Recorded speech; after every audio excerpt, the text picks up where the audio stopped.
Thank you once again for joining us. We have a really good show for you guys today. But first, I want to say thank you to our sponsor, Movita Juice Bar. Don't forget to go to movitajuicebar.com to find a location or go to your food apps to have them deliver something to your casita. Big shout out to Outer Circle Media here at our little studio over on the west side. And today's small business shout out is Sugar Kiss Boutique. That's Sugar Kiss Boutique. It's a tiny little dress shop, little clothes shop for women out in Old Town Maravilla, which is the Maravilla Business District on Ford and Cesar Chavez. Look up Sugar Kiss Boutique on Instagram. And I think that's it. Our guest today is a very busy artist these days. Her name is Sandy Rodriguez. Let's get into it. Hey everybody, welcome back to the DANCNG SOBR podcast. Today we have a special guest coming all the way from a mile and a half away. Yeah, I forgot what the name of the small Mar Vista. Mar Vista, all the way from Mar Vista. Ladies and gentlemen, painter, artist extraordinaire, Sandy Rodriguez. Thank you, Welcome. thank you for having me, Rafa. Oh, thank you. Appreciate you taking time from your extremely busy schedule these days because you're like across the U.S. showing different museums, and it was even hard to pin down a time with you, but we're glad we finally did, and we got a date with you. And welcome. This is your home. This is your casita. This is if you want another cup of coffee, let me know. And but you're welcome to talk about anything or tell me that you don't want to talk about certain things at any point. But we're just having a friendly conversation here. And I usually like to start by asking my guests, like, where did you grow up and what city? And tell us a little bit about your origin story. Early days. Yeah, your origin story. A ver, your superhero origin story. So I was born from an egg. A reptilian egg in the desert. Yeah. No miento. I was born in National City. Okay. It's right near the U.S.-Mexico border. So National City is north of San Diego. It's between Barrio Logan and Chula Vista. Oh, so it's there. Yeah. Okay. And then I moved around quite a bit between National City and Paradise Hills and Chula Vista. Is it considered a suburb of San Diego? It's or San is it further Diego. out? It's San Diego. Oh, it is San Diego. Okay. And so I lived there until I was about 10. And then we moved to Tijuana. Really? To 3 different neighborhoods there. What? So various fraccionamientos. Like how old were you when you were living in TJ? 10 to 12. Okay. Yeah, so those are formative years. Yeah. Oh, yeah. But like a lot of my family is, we're a family from the border. My mom was born in Tijuana. A lot of my tios and tias still live in Tijuana. My grandparents had a house in Tijuana. So it wasn't something So we were back and forth. Foreign to you. Yeah. Multiple times during the week. Oh, okay. So it was very familiar and very much like home. And during those years, what are the travesuras you got into? Man. Those that you can tell us. Well, so every Wednesday in Colonia Alemán, there was the Mercado Sobre Ruedas, the original farmer's market. Wow, yeah. That's a cool name, Mercado Sobre Ruedas, yeah. But the farmer's market would have foosball and games and music and all kinds of ridiculousness. So Good leaving atmosphere. school, on the way home, you would end up just like hanging out. Yeah. Were you good at foosball? Of course I was good at foosball. I'm pretty good at it. I grew up with the boys club, boys and girls club, so I had foosball a lot of my life. But yeah. That was a lot of fun. And how was your schooling? Did you have to get taken out of schools a lot? So when I first moved from San Diego to Tijuana, we went to Instituto Anáhuac, which was a Catholic school, and I'd never worn a uniform. Se llamaba Anáhuac, but it was a Catholic school. Instituto Anáhuac. We had these brown uniforms. That's funny. And the madres would sell lourdes in bags and soda in bags. What's Lourdes? They're like chips and stuff like that. But at break, you would go and like all crowd around the puestecito. Madre, unos lourdes, Good stuff. but wearing a uniform was a trip. And then there was this thing called Candidata Reina, where like you did some fundraising for the school and like had to parade around. There was a lot of different things that I did not experience in my San Diego elementary schools. But I did think that all of the fifth grade boys in uniforms looked really cute. So it was a co-ed school. Oh, yeah. That's interesting. So after we went to that school, we moved several times in Tijuana. I ended up going to the public school. And so there's a day shift and then an evening shift. So we went to the morning shift. But the public school had a night shift? Like like the kids would go like from 8 to 12 and then from like That's interesting. 2 to 5. Wow. If you've got more kids than you have space for, you I gotta imagine, figure it out because nobody wants to do year-round. It's not like LA in the 90s where they had like 5 tracks. Yeah, and they did the year-round thing. Yeah. And so how long did you stay in Tijuana before you guys? 2 years. And then we moved to Pico Rivera. Okay. Pico. That's where my mom lives right now, too. And my brother. Really? Yeah, I like that little city. Yeah. Some nice, really nice streets there. Of course, it has its shady side, too, but so does everything. Doesn't it always? But doesn't it always? And so you went to high school in Pico, and No, I just went to middle school in Pico. okay. Osborne Burke Middle School. And all the cha-chas wanted to kick my ass because I was a new waiver. I haven't heard cha-cha in a long time, but yeah, those are the years that we grew up. Yeah, right? yeah. I was born in 71, so a little older than you, but we had those days of the cha-cha days and the, I don't know, just fun stuff. Yeah, all the good times, the good times. So did you used to do your hair all No, I did not teased? have the cha-cha net and the feelers or the sister acid did. wash jeans. Yeah. Like, I was wearing black jeans. I had acid and wash jeans. Also, you were the emo girl before I had emo? boots. I had You were the new wave? I was new waver with wave. like the boots and the jeans and the Listening to Depeche Mode. hanging out with the skater boys, watching them do tricks, you know. Okay. That's cool. Yeah. And so And then I so- can now imagine young skater girl in her boots going to Cal Arts.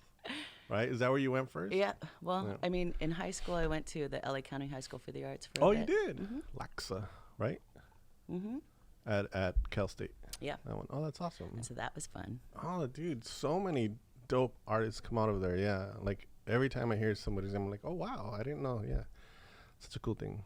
Yeah, to be able to have that cross-pollination between all the disciplines and to be able to make friends and come up with projects that you couldn't do in your regular school. Who are some contemporaries that you might want to shout out? Well, I'll tell you, starting in middle school, you know Fredo Ortiz. That was one of my friends in middle school. Oh, that's right. He went there too. Yeah. To play drums. But we met at Osborne Burke Middle School in Pico Rivera. Oh, okay. Like a little 11-year-olds hanging out. No. Yeah. That's hilarious. Yeah, and I just got an email from him, and we're like, okay, we need to get back and like Oh, reconnect. yeah. Did you see that he was on the show? Yeah, too? yeah. It was shortly after that we had a little exchange. Oh, that's awesome. Yeah, I love that guy. He's so cool. Yeah. Yeah, so chill, so down to earth. And so what was maybe some experiences there? Share a little bit about, I don't know, being a young artist and entering a realm like that. Like going from public school, I mean, even from Tijuana to U.S. public schools and then like Laxa. Well, after Pico, my dad took a job. Dad is a retired electrician, but union electrician. So he went wherever the county jobs were. Right. And so he le tocó a job up in Wayside at the prison. And Been so there. that's the hell up in Santa Clarita. And in the 90s, Santa Clarita was very different. I mean, it's still scary, but it was super scary then. Yep. And so I went to school up there for like ninth grade, where there was one art class. Wow. You know, maybe two, art 1A and art 2B. Wow. So I exhausted the art program by the end of the first year. Drawing with a pencil and drawing with a pen. You know. Something like that. And then they sent a recruiter up to the school, and it was the first year of Laxa. So then I was, I think, I was a sophomore when I got recruited. So I went for my junior year. Yeah, and for those that don't know, LAXA is the LA County High School of Arts. Yeah. Am I saying it right? Yeah. And it's inside Cal State, Los Angeles, and it's an all art school that focuses on it's multidisciplinary. So it's theater, music, painting, illustration, Dance. the whole thing dance. Yeah. So it's like, it's kind of like Fame, the TV show, or I don't know. There's other schools like that, but I can't think of any right now. But yeah, it's an all artists school. Yeah. So you had your essential subjects or whatever you want to call them before lunch, and then after lunch you had 3 hours to do your art, and every day it was a different class. So they made sure that you did all of your studying in the morning when you're fresh. When you're fresh, yeah. And then get some lunch, and then let's be creative. Yeah. Oh, that's awesome. But I got nominated to be like some student class rep of some sort, and so I would have to go to these meetings and understand all of the deadlines that my classmates could apply for other programs. Wow. And for portfolio reviews and for all of this stuff. So since then, I was always kind of you knew the ropes, tracking where and how more opportunities could open up for students that didn't have the resources to just enroll. Yeah. And so it's funny to think about it now, but going back to report to everybody, hey, if you're interested in this, like, think about that. That's really cool. Yeah. I mean, that's one of those things that I don't know, like a lot of artists just like, well, I'm just gonna paint, and if I paint, things will happen, and it's true for a lot of people. But for a lot of other people, you also have to continue to hunt and dig and mine whatever is the art world, right? Whatever is the art industry or academia, whatever, but you just got to keep hunting for grants. What you need. And look for what you need and understand what you need at that point. Yeah. So having that, being like, were you like kind of like a leader? I don't know if leader is the right word, but people look. I was active, we'll say that. Yeah, okay, yeah, that's good. I mean, throughout my secondary kind of education, I was certainly involved with like running the art club and running the theater club and running the Amnesty International club and campaign letter writings for human rights and these sorts of things. Just staying busy. I did want to get into the COLA grant that you received at one point, but before that, let's talk a little bit about like going from LACSA to Cal Arts. Are they sister schools or are well, they? I mean that they're sister schools in that they have all of the disciplines, unlike a traditional just kind of singular visual arts program. Got it. Right?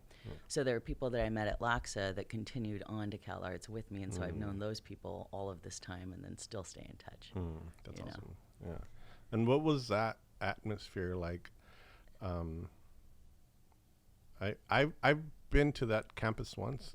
Cal Arts? Yeah, Cal Arts. And this was years ago, and I thought it was beautiful. And it was at night to see a play, so I didn't really see the campus, but I mean, it looked very foresty, I think. I don't know. And but what was that experience like, just being in that school? So I went straight out of high school, and that was really unusual because most of the students were 25 and had been to various other programs. They also only allowed 10 people into the program a year. So you had a really small foundation, and you all stuck together. I think it was 2 days a week for 3 hours each. So they only allowed 10 people into the visual arts program. Okay. And 10 people, per. In each program, yeah. The whole campus of undergraduate and graduate was less than 1,000 people back then. Okay. Yeah. So that was incredible. That's pretty cool. You had a mentor, you found your like people, and you just kind of played with each other and dreamt up different projects. And even there you had different opportunities to apply for inter-school project monies if you wanted to do something but you didn't have the money, so they would like fund inter-school initiatives. Wow. That's just just really cool to think about, like being in a place where like you start just spitballing ideas of things that you can do to create, or somebody points out there's a need for this here, how can we start filling that gap? And then people's ideas start to form. That's just pretty dope. and wrangling people together to work on projects, right? Whether they were in your department or not. Yeah. Wow. And it was at Cal Arts, like, because I was going my first year, but I would still go home every day. And I would go home just screaming about how great the classes were and studying Chicana feminist literature. And that. And my mom raised 6 of us with my dad, but most of us were in college. And I was like, why don't you apply? You're constantly going to night programs and constantly going to community college. Why don't you apply? So she applies. Your mom? At 45. Wow. A little bit younger than I am now. Yeah. And I'm 19. Wow. And she gets in. No way, dude. So there's 10 people in the BFA 2s, and then 10 people in the BFA 1s, and my mom's one of them. Wow. So now out of all the courses, yeah. of course the same classes appeal to us, and now we're in class together. Wow. And she's playing with my hair. Dude. And I'm sitting there like with visiting artist lectures. Wow. And like tripping out. Wow. That's pretty dope. Yeah. How did like creatively, do you think that did something different to you? I'm just trying to imagine like being a young person and having that experience of having your mom. Was it something that helped you be freer in your choices, or was it something that opened up? It was incredible. I mean, we didn't really collaborate much during the time that we overlapped in school, but afterwards certainly we did. Wow. And it became one of those things where you spoke the same language because you had the same training, and you were able to bounce ideas off of one another and be like, okay, does this sound right? Like. So she's also a painter? Yeah, she passed in 2019. Oh, I'm sorry. Desgraciadamente. Oh, okay. Yeah. Well, that is definitely something that you have that not a lot of people get to do. No, and I'll tell you that my grandmother was a painter. My great-grandmother was an artist. My grandfather was a painter. And my grandmother's family in 1914 left Aguascalientes to move to Bunker Hill. Wow. And so they had some kids born on the Mexico side, but most of the kids are born in present-day Chinatown. And some of my great tias went to art school. So what art schools were around back then? I wonder. Chenard. Interesting. The school that was previously CalArts. Okay. When it was run by a woman. Wow. So by Nelbert Chenard. Wow. So they were born in Chinatown, which was probably back then Bunker Hill. Okay. So my great-great-grandmother is buried there at Calvary. Okay. I grew up around Calvary, so. Yeah, so I found the address, and I drove over there, and I'm looking for the little casita. Yeah. Wow, that's really cool. Yeah. So art was always something that was in the blood. Yeah. And my mom would always defend my drawings since I was a little kid at my grandma's house drawing, and my grandma would try to come in and correct stuff. She's like, don't you touch her drawings. Those are her drawings. Let her do her drawings. And so there was even more of a freedom. I mean, in a undergrad experimental feminist conceptual program, it's like reinvent who you are. But then with my mom there, I was like, I have permission to do whatever I want. Wow. I really, really, really, really think that's like something special that you got to do that. Yeah, it's so cool. And so art was definitely a part of your entire life. And your sister, you said there was 6 of you, 7 of you? 6. Was everybody an artist, or did some people choose to go a different way? And what do you think made you stick to art? So, well, I think that we were always encouraged to dream and do whatever we felt was part of us, right? And we're never discouraged from experimenting and thinking about what your path was. And the first one is an academic, and we knew that very early on. She was the chair of Chicano Studies at Loyola Marymount University for a number of years, and is now the dean. Damn.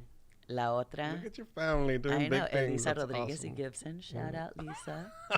And then Rebecca Rodriguez is the Civic Engagement Director at YBCA in San Francisco. And she runs a program for artists called RSF, so Artists in Residence. So she places Bay Area artists with nonprofits with her own company. Write to her if you need some grants, right? And then the other ones, Pita, Johnny, and Cito, have taken different paths. But there was never any pressure to be an artist or be an academic. It was follow your path and whatever it is that feels right for you. This is I always think it's a silly question when I ask this, but I like to ask it. Was there a moment when you knew, like, all right, this is what I'm going to do now? 16. Yeah. When they let me into the arts high school. Okay. I was like, yep, this feels right. Nope, not going. Me and all these loonies right here. We got the right path. Yeah. All right, that's good. Yeah. Wow. So let's go after college. You you graduate from CalArts, and do you come back to the city of LA, and how do you try to like position yourself, or do you just look for grants? So while I was at CalArts, because I had to work study jobs because I needed to support myself, I was working with the Community Arts Partnership Program.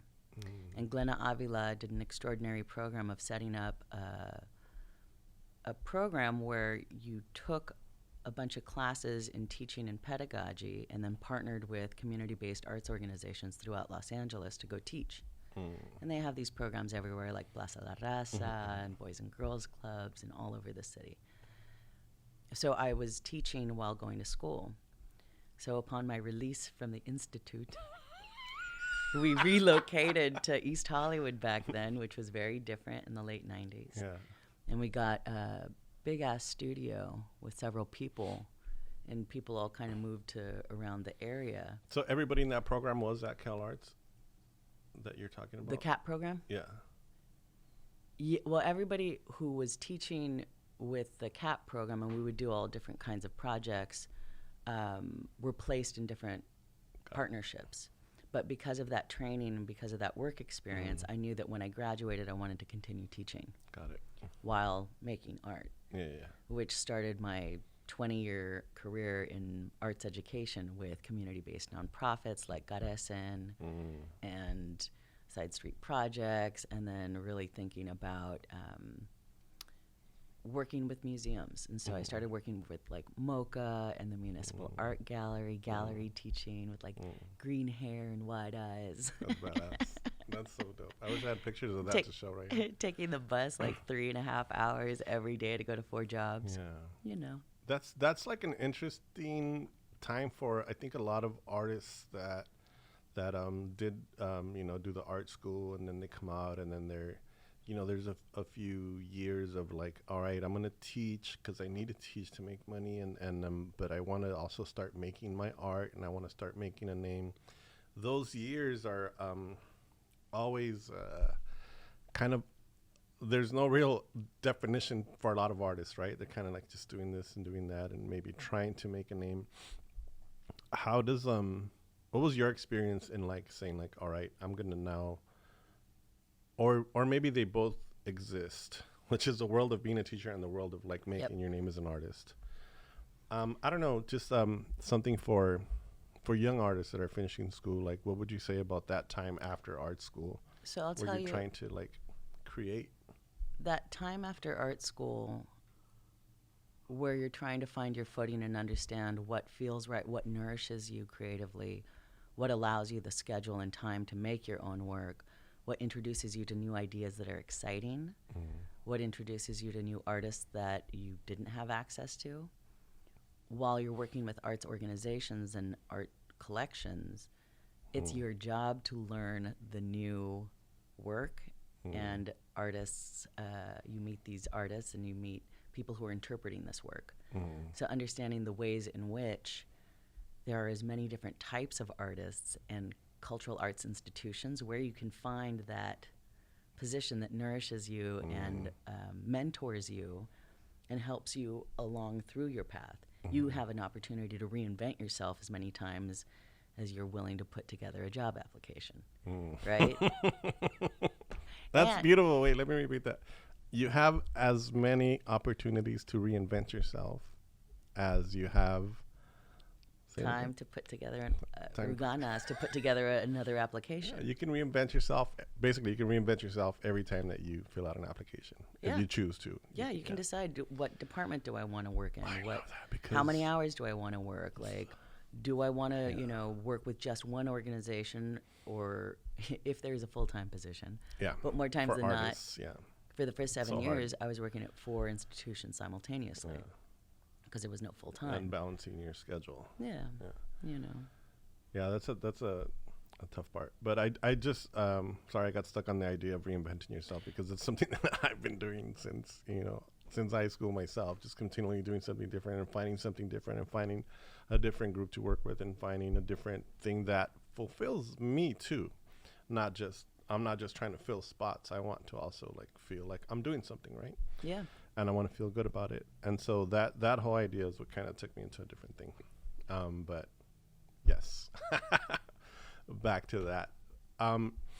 Back to being that artist and being young and trying to like find footing, like you said, which is really important. I want to, because I know that you've also been really good at like, and I feel like I bother all the guest artists here when I ask, but because it's a vague question and we really don't have time to do a workshop about it. But writing grants, I think, and applying for grants is it's a hit or miss, it's a struggle, but it's something that I think it's important for a lot of young artists that don't do that to consider and to really look into, and because there's not enough people applying for them, and of course only 1 or 2 people will get that grant, but we need a lot of people applying for them. And so then I do want to get into like, how did you start to get into writing grants, and specifically the COLA grant? I think it's an important grant for Los Angeles artists. There's a ton more information now than there was in the 90s when we barely had the internet.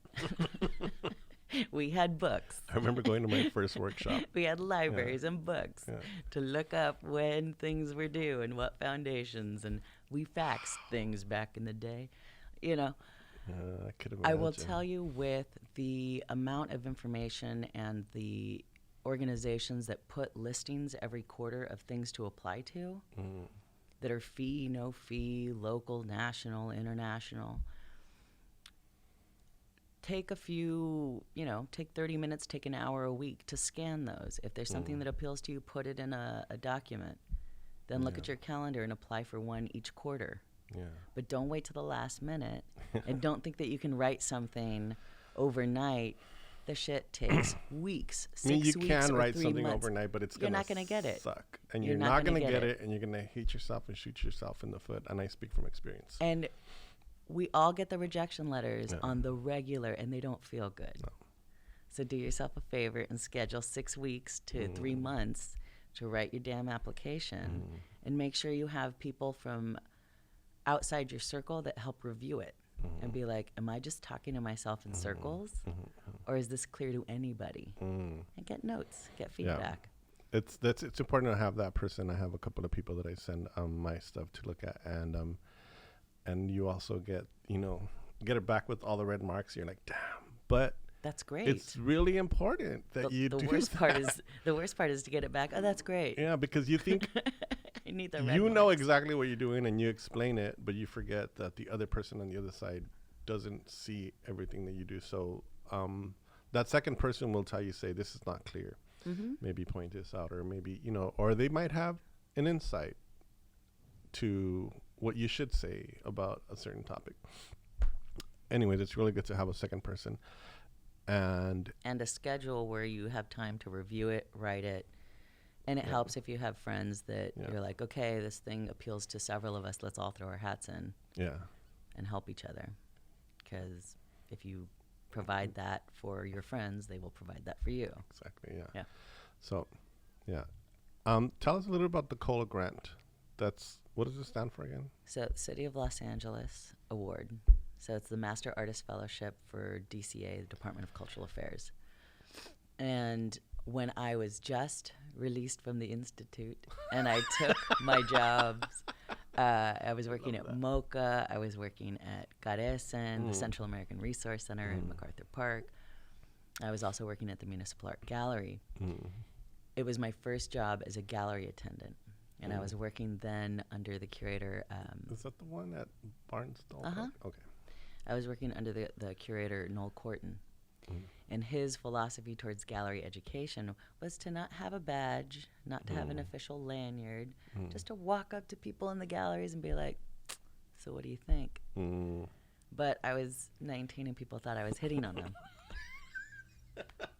But I got to study all of the people who got the COLA award and teach with their work and understand and read their statements and try to explain it to people. Wow. And I love teaching. And I love teaching about contemporary art and contemporary art issues.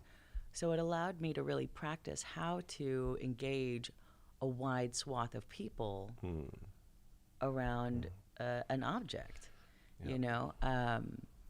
So that was 1998, 1999.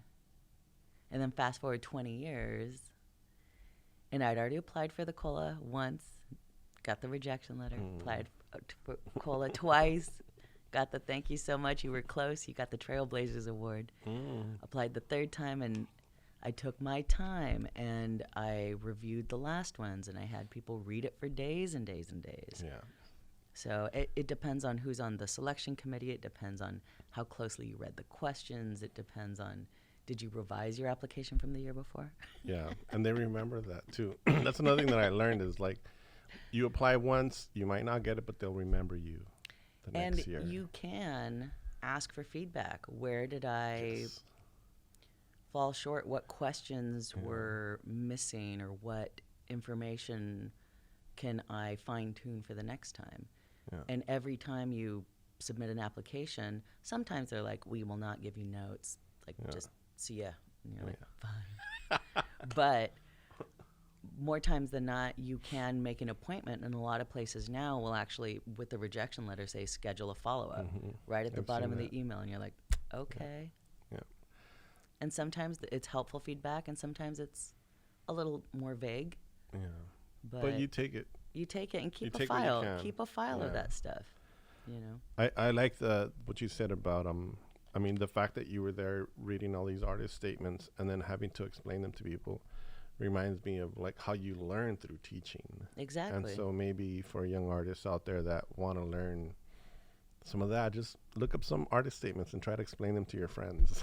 See how that goes. Or go to exhibitions and engage with the work, read the wall text, and then take people through and try to explain it. And engage with the artists too. Like, if the artist is there, don't be afraid to say hi, because you know sometimes people are shy. But if you have some questions, you know, I'm sure that ask them, they're alive. Yeah, exactly. Ask the artists while they're alive.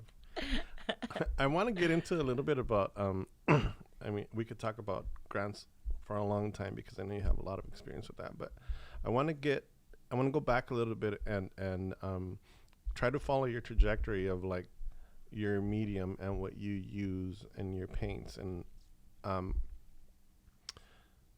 don't know if you started with oil or you started with watercolor.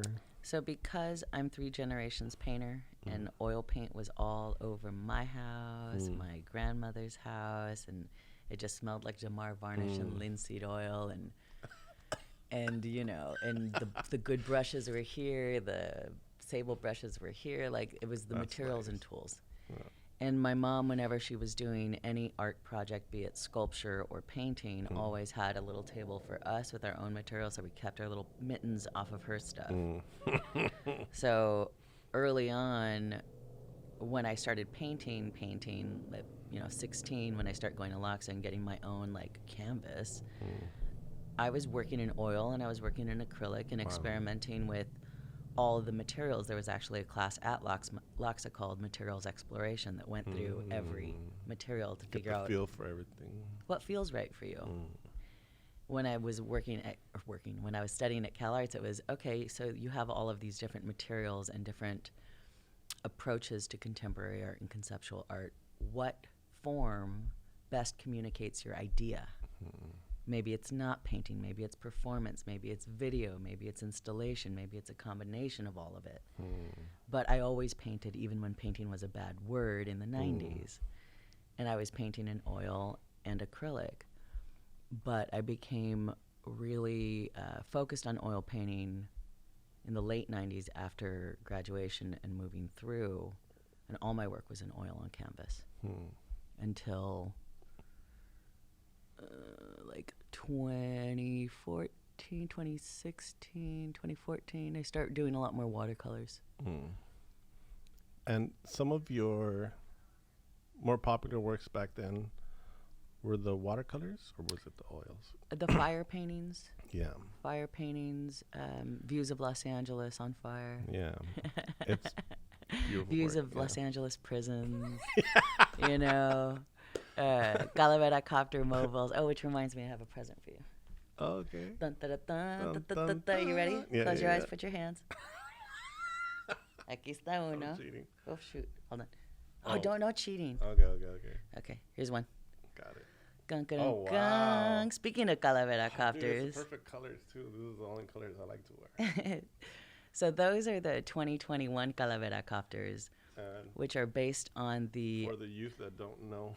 A right? Calavera copter is a skull-faced helicopter.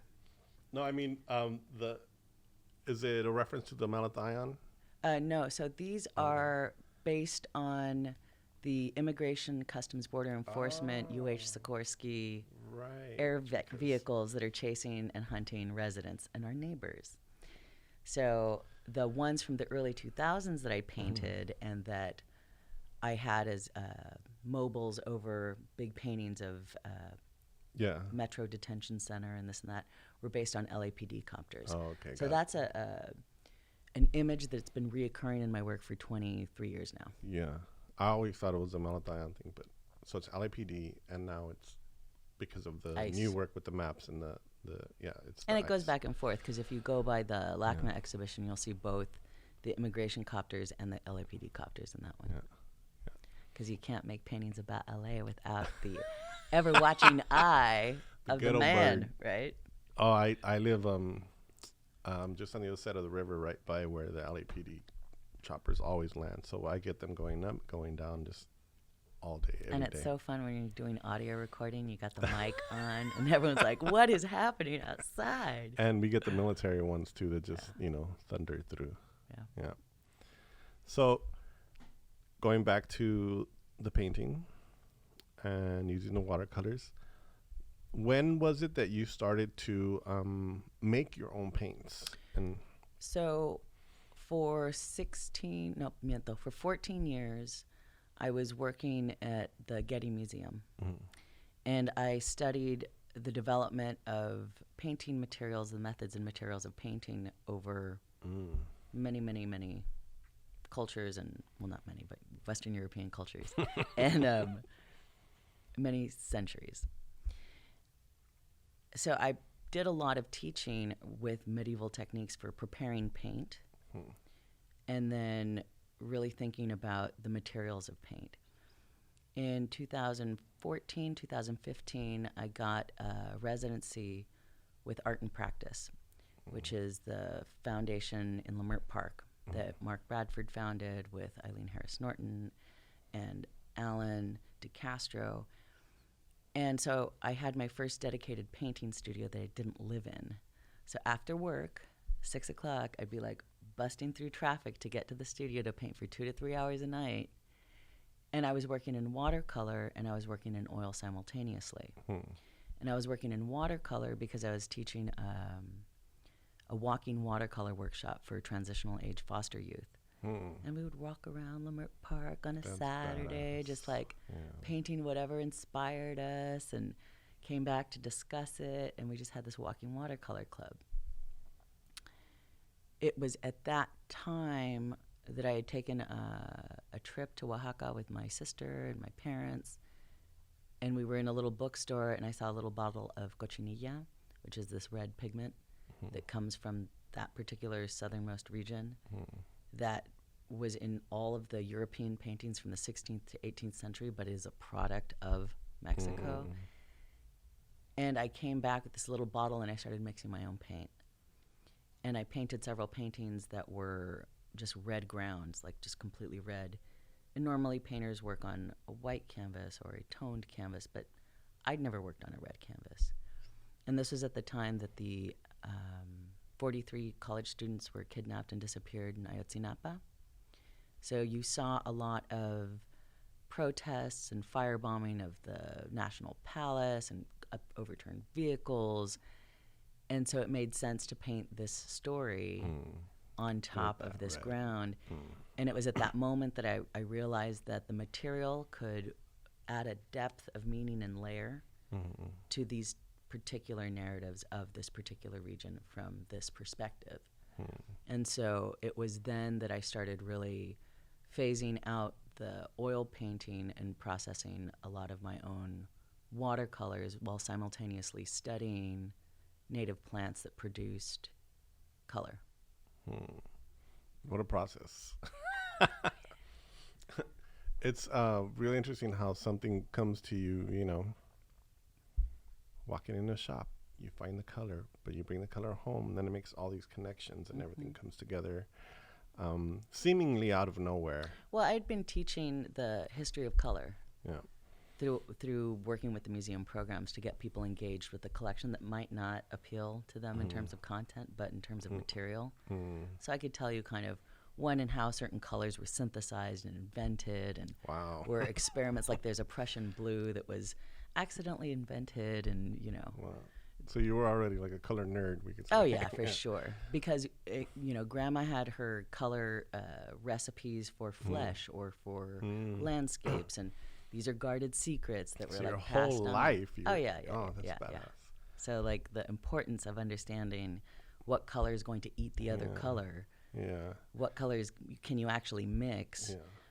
How do you create harmonies within color families and a palette? Was something that we learned very, very early on. It's a trip. I visited your studio, made photos of you, and I remember your table and the colors. Yeah. Itself looks like an art piece. I remember wanting to shoot your desk just to shoot your desk.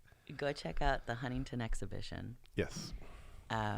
In addition to a commissioned monumental map of Los Angeles and the plant portraits and accordion books, I had a chance to work with several departments to create a room on color.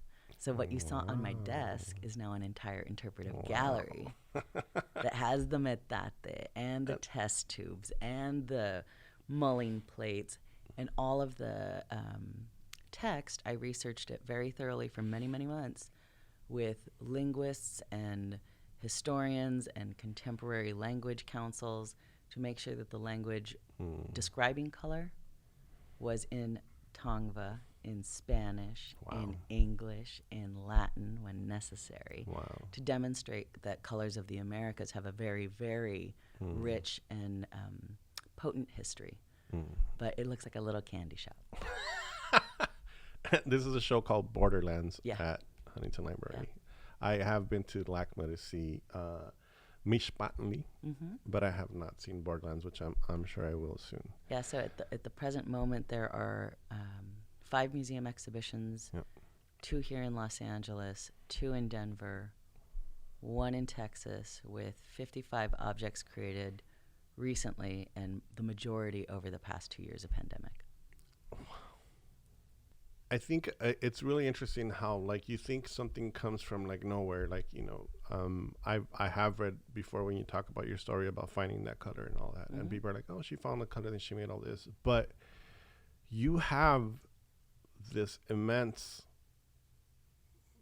history or records in your brain of everything that connects and makes these connections to then become an art piece, including your awareness of like social, political events or, you know, wrongdoings, or I don't know what you want to call them, but like how do you, I don't know how to phrase this question, but I guess how do you like decide what you're going to paint about or talk about, or how does that one do that? So quarter by quarter, year by year, there are certain news stories that get my attention and hold my attention, and then I feel like they're quickly forgotten.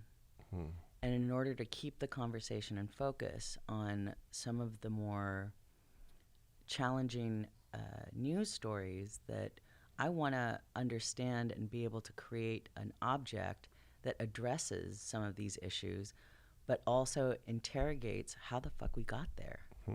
How is this possible, and why is this continuing to happen, and why aren't we talking about it more?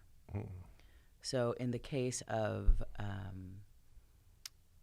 the child migrants that died in Customs Border Enforcement, there was a horrifying news story about Jacqueline Calmaquin, and the headline said, "She died of dehydration and shock." And I taped that to a piece of, or I wrote it on a piece of amate and taped it to the wall. But it was too horrifying to address at that point.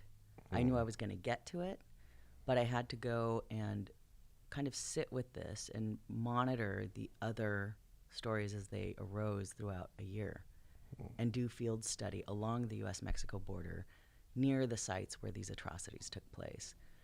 And it's only after 9 months to a year and a half of thinking about the content, doing the field study and research, going back through historic documents and contemporary documents and reading as much as you can on a subject, that I can collapse time and space in a single object and figure out how it all manifests in one piece.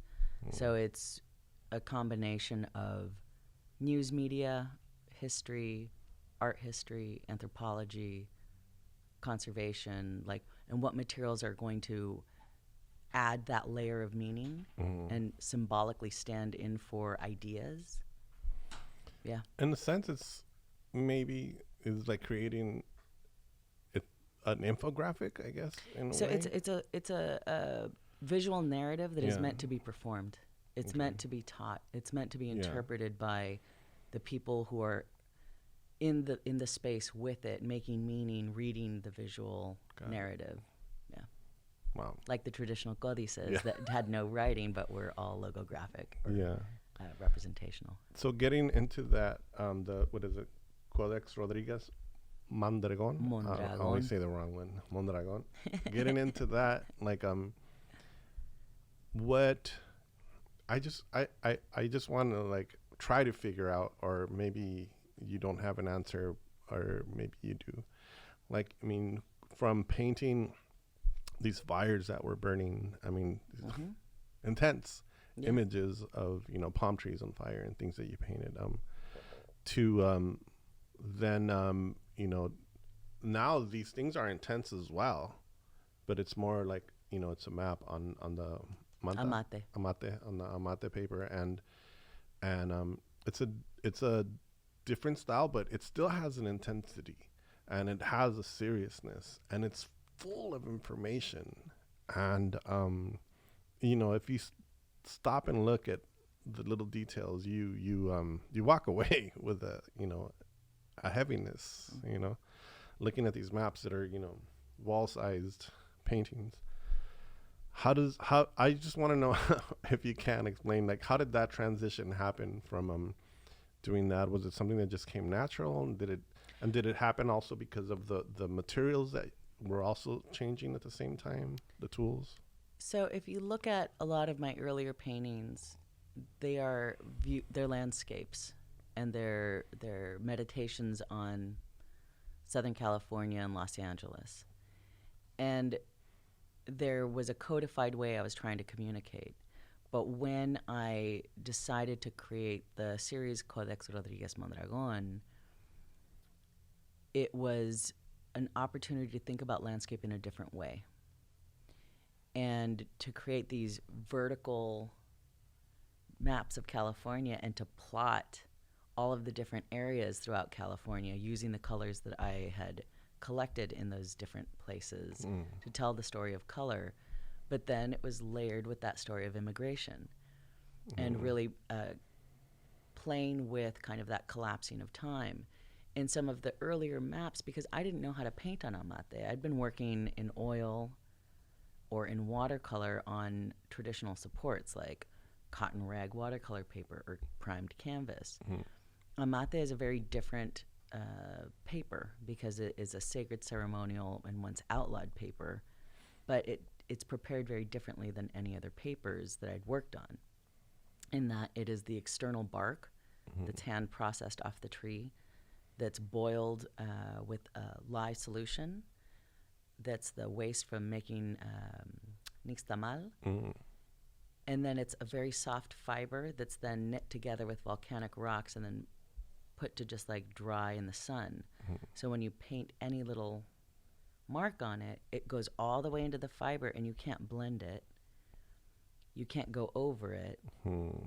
And you certainly don't want to gesso it and paint on top of it because then it ruins the whole kind of aesthetic. But early on, it was a very different application of painting, and I had to learn how to paint because you have a slower touch of the brush before it drinks it. And it wasn't until the past 2 years that I was able to do tear gas and fire on the amate, like the paintings that you see at LACMA. The Mapa de Los Angeles 2020 for our neighbors killed by police amid pandemic and protests has a giant police cruiser on fire. And one of the paintings that's in Texas has a big tear gas cloud over Oakland protesters. You know, so it took 6 years to learn how to do oil and watercolor techniques that I used to do on this paper support. And it's interesting because each map is really different. And within the maps, when I've done field study, you have those vignettes of those landscapes. So you have landscapes within a map. But then I'm playing with the different ways that we have mapped, right? So 16th century mapping of the Americas from an indigenous perspective looks really different than the European ways of mapping. And if you see the Mixpantli exhibition at LACMA, there's 2 exhibitions, and one has an entire suite of reproduced indigenous maps, so that you can see the ways in which people have described their communities. And it is just a series I thought I was going to be done with in 3 years. But we're already on year 6, and I'm not done yet. Wow. Yeah. I love it how, you know, sometimes you're doing things or you're practicing things and you're trying to figure out that color and trying to figure out how to make the cloud or the flame. And you didn't know it was going to be the final outcome. But when you got to it and you painted it. Well, because there's 40 to 50 tiny sketches on amate that happened before. Yeah. I do the big map. Yeah. So pasted all around the big map are dozens of studies, and you take the little piece and you put it there. Does it go there? No. Does this one go there? No. Is that too crowded? Oh, yeah. So you just have to take your time with it, you know. How long does it take you to complete one of those? About a year. About a year, wow. If not 2 years. Yeah. That's a slow process. Yeah, but if it's going to be done right, it's got to be done right. But it's, I mean, I mean, it's a slow process because I'm imagining like the weight of each stroke now.